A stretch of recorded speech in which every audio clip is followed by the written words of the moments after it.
এই যে এত ভালোবাসি ভালোবাসি বলতে, নতুন মানুষের ভালোবাসার ভিড়ে আমাকে মনে পড়বে তো আমার ফোনের একটা আলাপন শুনতে তোমার মনে যে ব্যাকুলতার মেঘ জমত, আমি না থাকলে সেগুলো অশ্রু হয়ে ঝরে পড়বে তো।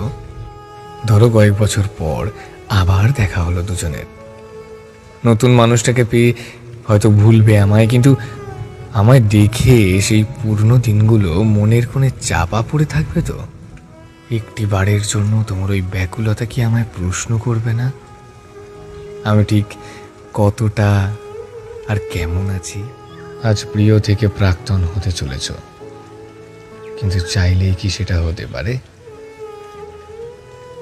আচ্ছা, আমাকে নিয়ে সাজানো যেসব স্বপ্নগুলো আজকে নতুন মানুষের সাথে গোছাতে চলেছ, আদেও কি সেটা হতে পারে? এই যে তো বলতে আমার সমস্ত অস্তিত্বের সাথে তুমি একাকার ভাবে মিশে আছো, সেসব অস্তিত্বগুলো এখন ভেঙে আবার নতুন করে অন্য কোথাও গড়ে উঠছে, যে অস্তিত্বে আমি খানিকটা হলেও নেই। প্রাক্তন বুঝে এত সহজেই হওয়া যায়? যাকে আমি না হয় নিয়মটা মেনেই চলবো, কিন্তু আবার যদি কয়েক বছর পর আমাকে খুঁজে পাও, তাহলে মনের ব্যাকুলতাগুলো আবার প্রশ্ন হয়ে আমার সামনে ভেসে আসবে না তো?